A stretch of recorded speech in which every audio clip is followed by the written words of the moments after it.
Hello everyone, welcome to Brijen ज्ञान express. मैं हूं आपका दोस्त ब्रिजेंद्र। आप सभी का फिर से मेरे इस वीडियो में स्वागत है। दोस्तों, टीईटी परीक्षा जो 4 नवंबर को होनी है, अ, उसके लिए जो नया सिलेबस आया है उसके बारे में काफ़ी दोस्तों का ये जो है प्रश्न था और काफ़ी दोस्तों का ये निवेदन था कि नए कोर्स का जो नया सिलेबस है उसके बारे में थोड़ी सी जो है एक चर्चा हो जाए और क्या क्या नई चीज़ें जुड़ी हैं, क्या चीज़ें हमें पढ़ना है, कैसा होगा नया पाठ्यक्रम यूपी टीईटी का, इस बात की चर्चा हम इस वीडियो में करेंगे। और एक एक विषय जैसा कि आप देख रहे हैं कि बाल विकास शिक्षण विधि, जो ये तो है आपको सबको पता है कि सभी 30-30 नंबर के होंगे। प्राथमिक स्तर की हम बात कर रहे हैं, प्राथमिक स्तर पे ही सबका फोकस होना चाहिए। तो विषय तो आप सब जानते ही हैं कि वही है 30 नंबर का बाल मनोविज्ञान। भाषा जो प्रथम होगी वो हिंदी होगी। भाषा द्वितीय में आप अंग्रेजी, उर्दू और संस्कृत में से कोई एक चूज कर सकते हैं।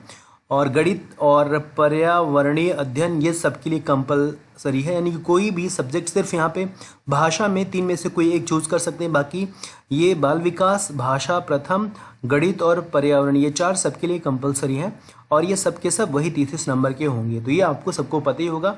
2.5 घंटे का पेपर होगा, जिसमें से 150 क्वेश्चन होंगे और 150 मिनट रहेंगे। ये इन्होंने दिया है, यानी एक प्रश्न के लिए 1 मिनट का समय निर्धारित किया गया है। तो आइए देखते हैं कि एक विषय में क्या क्या नया ऐड किया हुआ है इन्होंने। ये सब तो आपको पता ही होगा। हाँ, ये बाल विकास की जो विषय वस्तु यहाँ पे देखिए इन्होंने क्या दिया है। बाल विकास का अर्थ, आवश्यकता, क्षेत्रफल, आवश्यकता एवं क्षेत्र, बाल विकास की अवस्थाएं, शारीरिक विकास, मानसिक विकास, संवेगात्मक विकास, भाषा विकास, अभिव्यक्ति क्षमता का विकास, सृजनात्मकता एवं सृजनात्मकता का क्षमता विकास। तो ये सारी चीज़ें जो है बाल विकास की अवस्थाओं से रिलेटेड हैं और बाल विकास की अगर अवस्थाएं आप पढ़ते हैं तो उनमें सब कुछ ये मिल जाता है। मैंने भी अपने वीडियोज़ में काफ़ी कवर किया हुआ है, जिसमें आपको मानसिक विकास, शारीरिक विकास, संवेगात्मक विकास, इन सभी चीज़ों की चर्चा कर लिया है। तो ये वही है। बाल विकास के आधार एवं उनको प्रभावित करने वाले कारक, वंशानुक्रम, वातावरण, ये भी बहुत आसानी से इसको हम पढ़ सकते हैं। इसकी भी नोट्स मैंने दिया है, उसमें आपको मिल जाएगा। सीखना, जो अधिगम है, अधिगम को इन्होंने मेन टारगेट के रूप में लिया है कि सीखने का अर्थ क्या होता है, सीखने को प्रभावित करने वाले कारक कौन से हैं और अधिगम की प्रभावशाली विधियां कौन सी हैं, ये आपको जानना होता है। फिर आगे बता रहे हैं कि सीखने में ही अधिगम के थॉर्नडाइक के जो नियम है, 3 मुख्य नियम है, बाकी 5 गौड़ नियम है, उनके बारे में समझना, उनका महत्व। अधिगम के प्रमुख सिद्धांत मैं आपको बता दूं, जैसे कि थॉर्नडाइक का प्रयास त्रुटि का सिद्धांत है, यहाँ दिया ही गया है। पावलाव का जो सिद्धांत है, स्किनर का सिद्धांत है, कोहलर का सिद्धांत है, ये सारी, जीन पियाजे का सिद्धांत, वाइगोस्की का सिद्धांत। और सीखने का जो वक्र है, जो आपका अनुतोदर वक्र होता है, नतोदर वक्र होता है, ये सब सीखने का पठार, कारण एवं निवारण, ये सब चीज़ें भी मैंने अपने वीडियोस में लास्ट टाइम भी कवर किया था, फिर से मैं कवर करा रहा हूँ। तो ये सब आपके लिए ज़रूरी है। ठीक, फिर इसके बाद शिक्षण एवं शिक्षण विधाएं इन्होंने दे दिया है यहाँ पे। शिक्षण का अर्थ, उद्देश्य, संप्रेषण, शिक्षण के सिद्धांत, शिक्षण के सूत्र, शिक्षण प्रविधियां, शिक्षण की नवीन विधाएं, सूक्ष्म शिक्षण एवं शिक्षण के आधारभूत कौशल। तो ये एक नया जोड़ा गया है इस बार यहाँ पे, ये नई चीज़ें हैं। फिर समावेशी शिक्षा, निर्देशन एवं परामर्श। तो समावेशी शिक्षा में क्या पूछेगा, शैक्षिक समावेशन से अभिप्राय, पहचान, प्रकार, निराकरण एवं अपवंचित जो है वर्ग के में जो बच्चे, भाषा, जाति, धर्म, लिंग, शारीरिक दक्षता, यानी जो भी दृष्टि बाधित है, श्रवण बाधित है, विशिष्ट आवश्यकता वाले बालकों की बात यहाँ पे की जा रही है। ये जो आपसे यहाँ पे पूछा रहा है। समावेशन के लिए आवश्यक उपकरण क्या क्या लगती हैं, सामग्रियाँ क्या क्या लगती है, टीएलएम और ये सारी चीज़ें। समावेशी बच्चों का अधिगम जांचने हेतु टूल्स और क्या लगते हैं। तो समावेशी का पूरा टॉपिक यहाँ पे अच्छे से दिया गया है। और फिर इसके बाद मनोविज्ञानशाला उत्तर प्रदेश इलाहाबाद के संस्थाओं के बारे में कुछ पूछेगा। मंडलीय मनोविज्ञान केंद्र मंडल स्तर पे क्या होता है, जिला चिकित्सालय और जिला शिक्षण प्रशिक्षण संस्थान जो है प्रशिक्षित डैट जो होता है, जिसको कहते हैं समुदाय एवं विद्यालय की सहयोगी समितियां, सरकारी गैर सरकारी संगठन, ये सारी बातें यहाँ आपको यहाँ पे जानना होगा। ये कुल मिलाकर के जो बीटीसी या डीएलएड करते हैं उसके पाठ्यक्रम ये पूरा मिल जाएगा आपको। अधिगम और अध्यापन, देखिए यहाँ पर भी कुछ चीज़ें पूछी गई। बालक किस प्रकार सोचता है, सीखता है, बालक विद्यालय प्रदर्शन में सफलता प्राप्त करने में कैसे और क्यों असफल होता है। ये सब ऐसे क्वेश्चंस होंगे जो आप स्वतः कर पाएंगे, इनके लिए बहुत किताबें आपको पढ़ने की ज़रूरत नहीं पड़ेगी। ये जो पोर्शन दिया गया है, क्योंकि यहाँ पे जो होंगे ये प्रेजेंस ऑफ माइंड के क्वेश्चंस होंगे। आप व्यक्तिगत रूप से बच्चे को देख करके बच्चों की प्रतिक्रियाओं को कैसे हैंडल करेंगे, उस पर डिसीजन मेकिंग टाइप के प्रश्न ये होंगे। प्रेरणा, जो अभिप्रेरणा है, ये भी आपसे पूछेगा, ये भी टॉपिक है, इसको आप पढ़ लेंगे। और अधिगम में योग देने वाले कारक निजी और पर्यावरणीय। तो ये जो कुछ नीचे के टॉपिक हैं ये ऐसे होंगे कि जो आप स्वतः कर पाएंगे, इनके लिए बहुत ज़्यादा किताबों में जाने की ज़रूरत नहीं पड़ेगी। तो मनोविज्ञान हिंदी में देखिए इन्होंने अपठित अनुच्छेद डाल दिया है, जो आप जानते हैं, जिससे आप गद्यांश पद्यांश कहते हैं, जो सीटेड बेस्ड पैटर्न है, कहीं ना कहीं उसको इन्होंने फॉलो किया हुआ है, तो वो रखा हुआ है। बाकी अब यहाँ से व्याकरण शुरू हो रहा है। हिंदी वर्णमाला, स्वर व्यंजन, वर्णों के मेल से मात्रिक अमात्रिक शब्दों की पहचान, वाक्य की रचना करना, हिंदी में सभी ध्वनियों के परस्पर अंतर की जानकारी, जैसे कि शाह, सा, शाह, इनका उच्चारण स्थान क्या होता है ये बताना है, और ध्वनियों, वर्णों, अनुस्वार, अनुनासिक, चंद बिंदुओं में अंतर, ये सब आपको वही वर्णमाला के टॉपिक, ये पूरा वर्णमाला का ही टॉपिक है, एक टॉपिक का टोटल ये है आपका। यहाँ से मात्राएं, सभी प्रकार की मात्राएं, तो ये पूरा वर्णमाला का टॉपिक है, यहाँ तक आप मान लीजिए। फिर विराम चिन्हों का प्रयोग, यथा, अल्प विराम, अर्धविराम, पूर्ण विराम, इनका आपको प्रयोग पता होना चाहिए, इनका प्रयोग कहाँ होता है। अब ये जो है शब्दभेद का टॉपिक है। विलोम शब्द, समानार्थी शब्द, तुकांत, अतुकांत, समान ध्वनियाँ वाले शब्द, ये सब। संज्ञा, सर्वनाम, क्रिया, विशेषण के बारे में आपको पढ़ना होगा। वचन, लिंग एवं काल के बारे में पढ़ना होगा। और प्रत्यय, उपसर्ग जो है ये पढ़ना होगा। तत्सम, तद्भव, देशत, विदेशत शब्दों की पहचान, अंतर, ये भी कुल मिला के ये जो आपका अभी भी ये शब्दभेद का टॉपिक चल रहा है। लोकोक्तियाँ, मुहावरे, ये आप पहले से भी तैयार करते थे। और ये भी देखिए संधि पूरा दिया गया है यहाँ पे, स्वर संधियाँ ये पूरी, दीर्घ, गुण, वृद्धि संधि, अण संधि ये, और व्यंजन संधि, विसर्ग संधि, ये पूरा संधि का टॉपिक रहेगा। समास भी पूछा है, अलंकार भी पूछा है, ठीक है, और वाच्य पूछा है। कवि एवं लेखकों की रचनाएं हैं, यहाँ पे आप देखेंगे तो रस का उल्लेख नहीं मिल रहा है, कहीं पर रस का जिक्र नहीं किया गया है। और कुल मिलाकर के देखें तो यहाँ पे छंद का भी जिक्र नहीं किया गया है, हालांकि पूछा जा सकता है, लेकिन यहाँ पे पाठ्यक्रम में आपको छंद और रस दिखाई नहीं दे रहा है। अलंकार दिया गया है, समास दिया गया, वाच्य दिया गया है। अब इसके बाद फिर से भाषा विकास से संबंधित कुछ पेडागोजी यहाँ दे दिया है।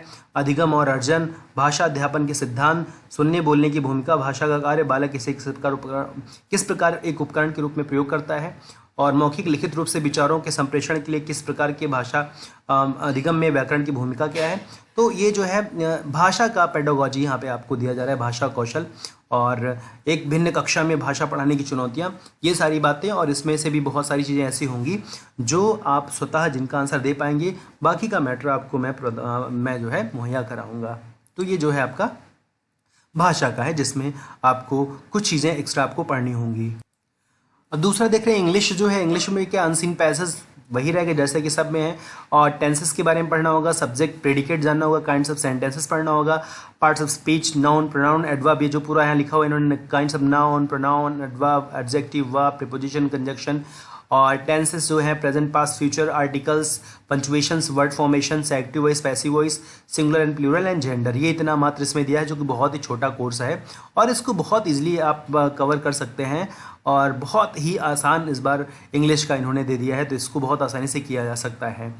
और अगर हम यहाँ पे उर्दू की बात करें, उर्दू तो मुझे इसके बारे में कोई आइडिया नहीं, तो इसको मैं कुछ नहीं बता पाऊँगा। हाँ, संस्कृत की बात कर लेते हैं। संस्कृत पे इन्होंने क्या दिया है, अनुच्छेद रहेगा, वही जो है पठित अनुच्छेद, आकारांत पुल्लिंग, आकारांत स्त्रीलिंग, जैसे आपका राम हो गया, बालक हो गया आकारांत पुल्लिंग में, आकारांत स्त्रीलिंग जैसे रमा हो गया, उमा हो गया, नपुंसक लिंग जैसे फल हो गया, पत्र हो गया, ईकारांत नदी हो जाएगा, उकारांत गुरु हो जाएगा, रिकारांत मातृपितृ, तो इन सबको आपको याद करना होगा। इसके बाद घर, परिवार, परिवेश, पशु पक्षियों, घरेलू उपयोग की वस्तुओं के संस्कृत में नाम पता होने चाहिए। संस्कृत में संस्कृत शब्दकोश पूछेगा। सर्वनाम, क्रियाएं, शरीर के प्रमुख अंगों के संस्कृत का शब्दों का प्रयोग ये जानना होगा, अव्यय जानना होगा, संधि जानना होगा, और संख्याएं जानना होगा। ठीक है, लिंग, वचन, प्रत्याहार, स्वर के प्रकार, व्यंजन के प्रकार, अनुस्वार, अनुनासिक व्यंजन, ये स्वर व्यंजन, विसर्ग, संधियां, समास, पर्यायवाची, विलोम, कारक, ये सब जो है संस्कृत का है। इसके कवियों एवं लेखकों की रचना, ये भी आपका कोर्स है। फिर इसके बाद वही चीज़ यहाँ पे भी है, भाषा जो हिंदी में थी वही संस्कृत में भाषा जो है विकास के बारे में सेम पूछ लिया है। बहुत ज़्यादा डिफरेंस नहीं है, एक से दोनों का काम चल सकता है, बहुत माइन्यूट डिफरेंस के साथ। अगर एक भाषा का आप पढ़ लेंगे दूसरे में भी काम आ जाएगा। गणित देखिए तो गणित में भी बहुत ज़्यादा टफ नहीं दिया है।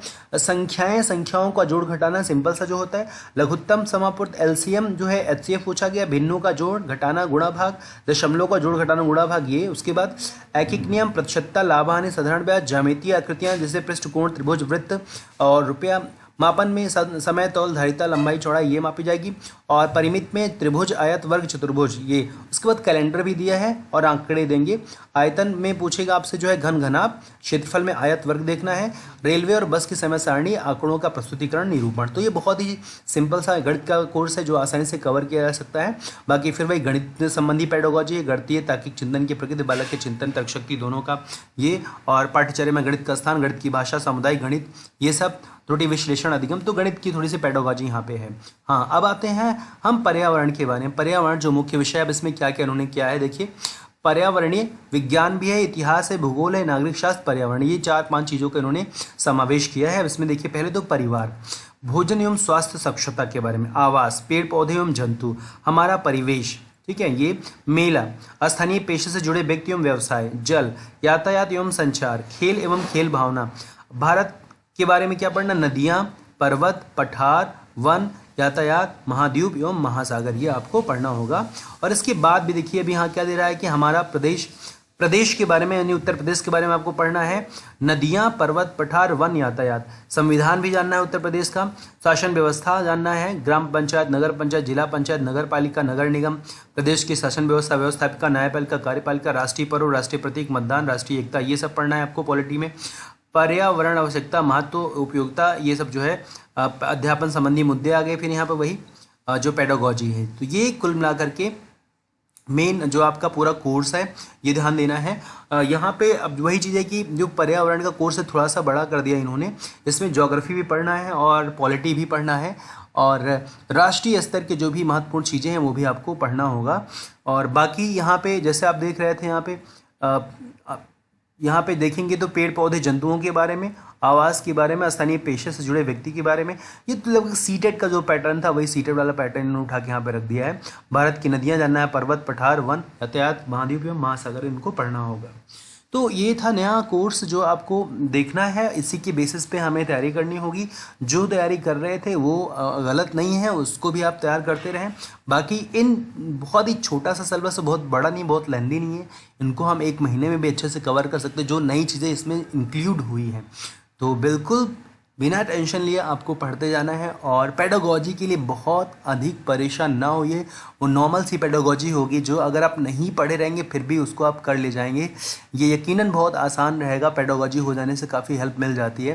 तो पेडागोजी को लेकर के टेंशन में ना रहें, उसको आप इजीली कर पाएंगे। जो बेसिक चीज़ें उनको आप अच्छे से प्रिपेयर करें और उसको कर लेंगे तो आपका पेपर निश्चित रूप से बहुत अच्छा होगा। और मैं, जैसा कि मैंने अपने कई वीडियो में कहा कि मैं अभी कोर्स की प्रिपरेशन करा रहा हूँ। मेरे वीडियोस दरअसल आ रहे हैं लेकिन वो पब्लिकली नहीं है क्योंकि वो पेड क्लासेस चल रही हैं। तो उसके लिए आप मेरे व्हाट्सएप पे कांटेक्ट कर सकते हैं। मैं इस वीडियो के लिंक में व्हाट्सएप नंबर दे दूँगा, वहाँ से नोट्स, आपको सारे विषय के नोट्स मिल जाएंगे। और दूसरी बात, नोट्स के साथ साथ आपको कैसे वीडियो क्लासेस मिलेंगी वो भी मैं बता दूँगा अगर आप मेरे व्हाट्सएप पे कांटेक्ट करते हैं। तो वीडियो पसंद आया तो लाइक कर दीजिएगा, दोस्तों से शेयर करिए ताकि सभी को आसानी से इस जो है पेपर में आए परिवर्तन को समझने का उन्हें जो है मौका मिल सके, और वो भी बिना किसी एक्स्ट्रा प्रेशर के अपने एग्ज़ाम की प्रिपरेशन को कंटिन्यू रख सकें। Thank you. जय हिंद, वंदे मातरम।